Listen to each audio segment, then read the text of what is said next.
灣仔 QLE 25樓竟然有個生蠔嘅天堂，餐廳主打食生蠔，亦都係海鮮愛好者嘅天堂。呢度嘅環境咧實在太正啦，唔淨止有優雅嘅裝修啊，仲有來自世界各地嘅海鮮食，真係忍唔住即刻就要食啦。menu 嘅選擇都好多，又有披薩啦，有意粉啦，亦都有好多咧小食添啊！嚟到呢度當然係要食佢哋嘅海鮮啦，海鮮拼盤真係超抵啊！海鮮拼盤2人份量做緊特價，有法國黃金螺、北海道帶子、新鮮空運嘅生蠔、紐西蘭青口、日式基柱鮑魚。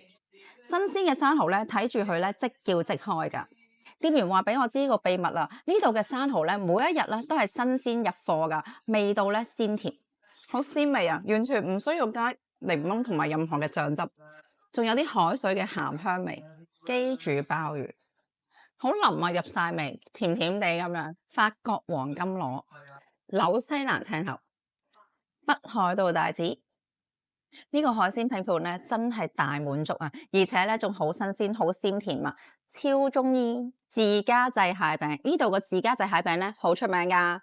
哇，蟹餅咧切落去嘅時候咧已經係脆卜卜噶啦，外脆內軟，裏邊咧滿滿嘅蟹肉味啦，仲有啲芝士喺度，頭先切落去咧都有啲拉絲添啊，果然係招牌啊，名不虛傳。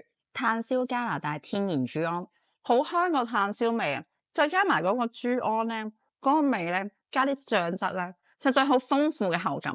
仲有啲配菜添啊！呢個薯仔蓉咧食落去咧好有口感啦，一粒粒啦，同埋咧好creamy 嘅味道啦，仲好香嘅薯仔味。